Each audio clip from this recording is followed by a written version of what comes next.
So let's look at quantifying chaos. Okay, so we talk about a chaotic system. One of its key properties is that it has sensitivity to initial conditions.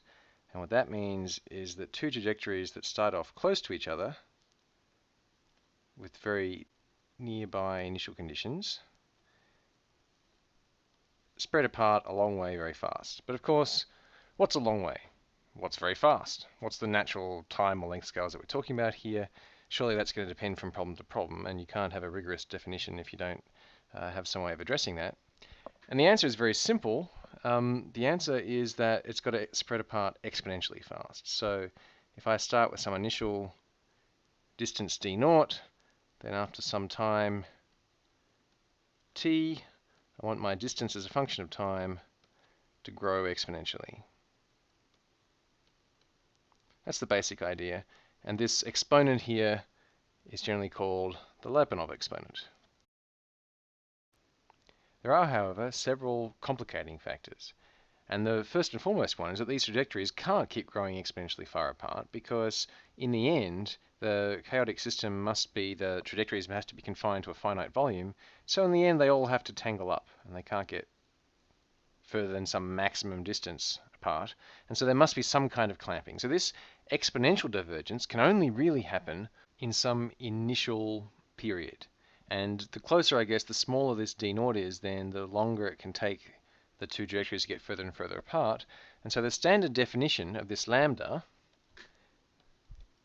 is actually taken as the limit. So it's the limit as time goes to infinity, but also the limit as d naught goes to 0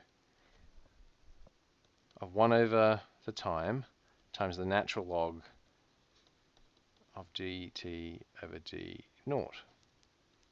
So in other words, we can manage to go earlier and earlier back along our sort of the separation of these trajectories by making d naught smaller and smaller.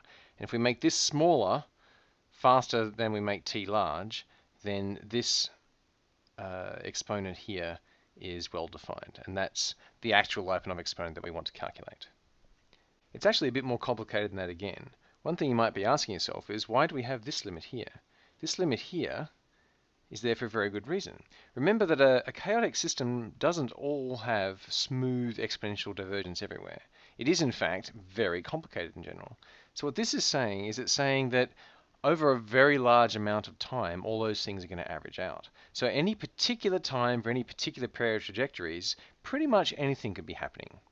And so what we really have to do is we have to average over lots and lots of divergence and swirls and twirls. And we do that by following this limit together. In fact, it's even worse than that again, because if I have two trajectories, now I've drawn these in 2 dimensions, but if I just start with one trajectory there, and I'm going to think about where am I going to put my second trajectory, I want to put it d naught away. Well, even in 2D space, I have a whole circle on which I can put this, and all of those are the same distance away. And presumably I'll actually, if I just evolve it a finite amount of time, I'll actually get different distances.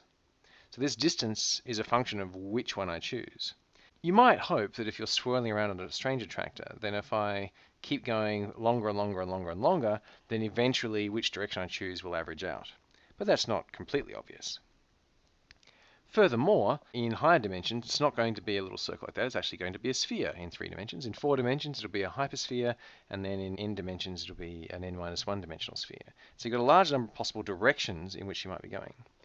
And in fact, for Hamiltonian evolution that's conservative, you're actually going to have some dimensions will spread out and some will contract. So in some of these directions, you'll find that you get a positive Lyapunov exponent. Others, you actually find you get a negative Lyapunov exponent, which means, of course, that you've got some kind of attractor in that dimension. And so what you really have is you don't have a Lyapunov exponent. What you have is a Lyapunov spectrum. So you have a spectrum all the way from the direction in which this is going the biggest to the direction in which this is going the smallest. And so you have a way of calculating. There's a couple of ways of calculating and quantifying this. The first is you could just pick a direction at random. So you pick a direction at random and then you evolve. You evolve a little while. Now we can't make our limit of d naught going to 0 when we're doing it numerically because of course we'll soon run into machine precision. So we start off with a distance d naught. We go a certain amount of time, like a fixed amount of time dt, and we get d of t plus t naught plus delta t. Okay, and then we calculate this thing here. So we get a 1 on delta t. We get sort of a lambda. There's 1 on delta t, natural log of our two distances. So we've got our evolved distance and our original distance. And then to kind of mimic this idea that we're going to start really, really close together, what we do is we move our position. So instead of being out here now, we take our secondary one and we make it only d naught away again. Go back to d naught, and then we evolve from there. And so our second one goes to there, and then we measure again. So we get this distance again, t naught plus 2 delta t. And now this is our first Lyapunov exponent. Now we'll calculate a second one based on the expansion over this time. I say expansion, it might even be a contraction this time. And our initial distance was d naught again because we forced it to be so. And so on and so forth. And we just keep on doing that. And in the end, we say that our average Lyapunov exponent is just the average of all of these others. So that average Lyapunov exponent will give you some idea of whether you have a chaotic system. So if this is positive, this will be a chaotic system. And if it's 0 or close to 0 or negative, then you know it's not a chaotic system. In fact, there are other definitions because we actually have a spectrum. If you're going to be extremely careful about it, you could calculate the direction in which this expansion will be maximal. The best way to do that is to take your equations at this point and linearize them. So if you linearize the equations around that point, then you can find out in which direction it's going to expand the most, and you not just go down to d naught distance, but you also go in that direction. And then what you'll end up with is something called the maximal Lyapunov exponent.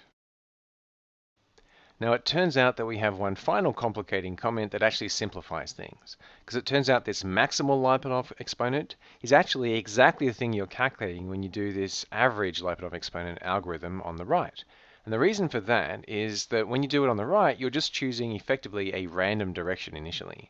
And if you pick a random direction initially for your second trajectory to be away from your first trajectory, then it's going to have components in the correct direction, in the direction that grows the most, as well as the others. But obviously the direction that grows the most grows more relative to the other ones. And so when you renormalize that distance way back down to d naught without changing the direction, you've actually changed your direction to be more in the correct direction for maximal growth. And so when you repeat that process many, many times, it turns out that what you're calculating is effectively the maximal Lyapunov exponent. If you're actually calculating this average one, then over time it will start off, it could be doing anything, because remember you're just swirling around. But over time, of course, this running average will eventually, for a chaotic system, settle down simply by virtue of it being a running average, really. So this would be your lambda average. And once it's settled down, you've got the Lyapunov exponent, which is going to tell you if it's positive that the system is chaotic.